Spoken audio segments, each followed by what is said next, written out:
This program is sponsored by Bet's Gold Coin. Join us for good food, fun, and hospitality. Bet's Gold Coin, family-friendly restaurant and sports tavern. Good morning. This is Bob Borcher coming to you from Old Town Mariposa.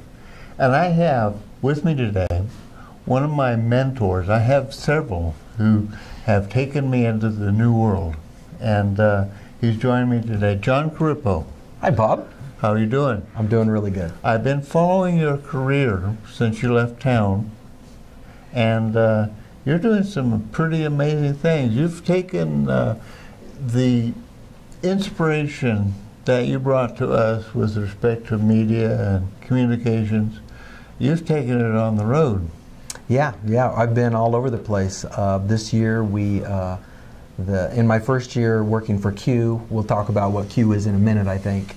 But basically quadrupled the amount of teachers that we served last year over previous years. And then this year at the end of the first quarter, we got more teachers lined up for professional development right now after 2.5 months than we did in all of last year, which was a quadruple. So yeah, it's kind of going viral right now. Let's talk about Q. Tell me a little bit about it. So Q is a 38-plus-year-old nonprofit here in California that was originally formed by teachers who came together. Back in the old days, I think Walt will remember like when it was cool to be able to print a calendar, right? I could print a calendar! And that was kind of the tops of the tops at school back in those days. Just the idea that there were a few teachers who wanted to go a little deeper. And so over the last 3+ decades, Q has morphed into an 8,000 teacher organization. We're the Q and Nevada affiliate for a larger group called ISTE. And this might help to put it in your terms. Think like the Lions Club or the Elks Club. So we would be the organizers for all of those kinds of clubs in California and Nevada. There's about 300,000 teachers in California, so we feel a large sense of responsibility. But what I really like is that we're a nonprofit. We're a member-driven, member-run organization. Okay. And you're paid for by member subscriptions to your... Yeah, to some degree. Then we have events where people can come and go to 1, 2, 3-day events. We have a large convention in Napa with about 1,300 people and another large one in Palm Springs. Maybe I need you to come down for a VIP. Oh, that would be fun. Palm Springs, you could do an on-site show, interview teachers. Well, can I bring my technician? The technician, yes. I'm not sure about Walt. We'll have to check. Already going. He's already lined up. That's how organized this guy is. I love it. The conflict, by the way, between John and I is John is really organized and I'm not. And I'm not really organized. I'm just ahead of you. It's like the old bear joke, right? I don't have to be fast. I got to be faster than you. Well, you're faster than me, John. But we've taken this a long way since the day we Yeah, the studio's looking really good. I love the new LED lights. It's awesome. And we've our numbers are pretty amazing. You know, we've made the transition from television to multimedia in the internet world.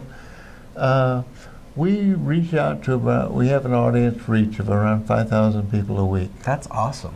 That is really, really cool. Well, you know, my degree is originally in advertising, and you would pay big bucks for that kind of reach in a market like Fresno. To be able to say we had 5,000 people watching, that when I graduated from college, which was the old days, those were good numbers. We're going to talk about the old days. We're going to talk about education. Okay.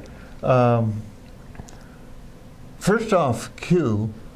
It's about technology. You have some big technology firms involved with it. Yeah, we've done work with Apple, with Google, with Microsoft, and what they do is they kind of hire us to come in as consultants. There's so many instances of their products being used by schools that they feel a kind of a social responsibility to help teachers use it effectively. So like the Google Teacher Academy, teachers would pay their own way to go to Google for a day, and we show them how to use their tools a little better.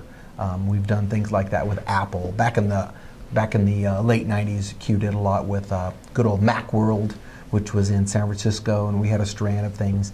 And so it's really, we're kind of the intermediary helping those big companies. Like, for example, Google has about 40 million students worldwide using their tools.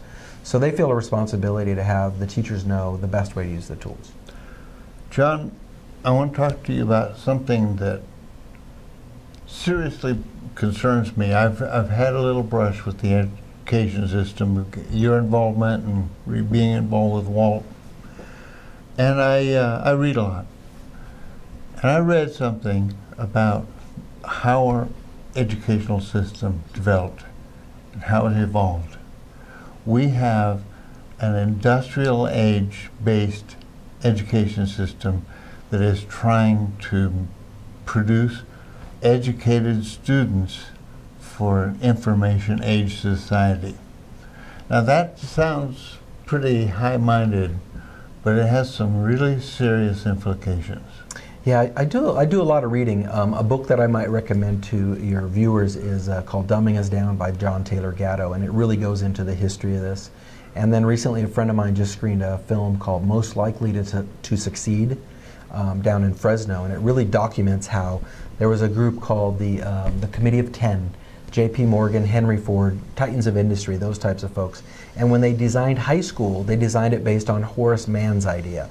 Horace Mann is a guy who went to Prussia in the late 1800s, early 1900s to study how the Prussians had sliced all the subjects into 1 hour each and then arranged all the kids by their age range. And that was a revolutionary idea, to put kids, all the 11-year-olds in one room, all the 12-year-olds. That wasn't how education had been done in all of human history until about 100 years ago. So that was a really revolutionary change. And the problem is that if you look at the new economy, that the biggest thing that people need to be able to bring to their employer or themselves of the new economy is really a sense of creativity, flexibility, collaboration, working together, being deeply enriched in technology. And I'm just going to take a quick sidebar. Can you think of one job where you do a lot of handwriting now? Because you don't do police reports that way, you don't do military reports that way, even a plumber or a UPS guy, they're going to be working off an iPad a lot of times. So the new economy is looking for people who think like a free agent, are creative, combine new ideas rapidly, and school is really set up to produce kids who think the same.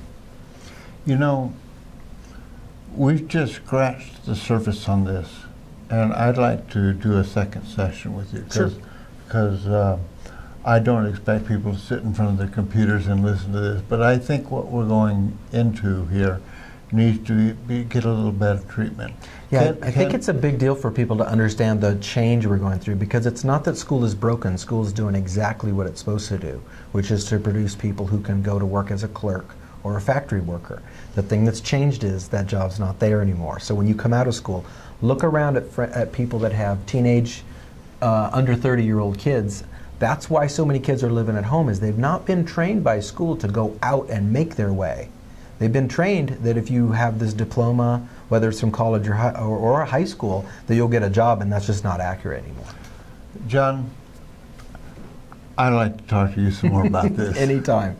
And for you out there, stay tuned, because I think you're going to... We've talked a little bit about this, and I think you're going to really enjoy what we're going to talk about next. Thank you very much for joining us, and come back and see us soon.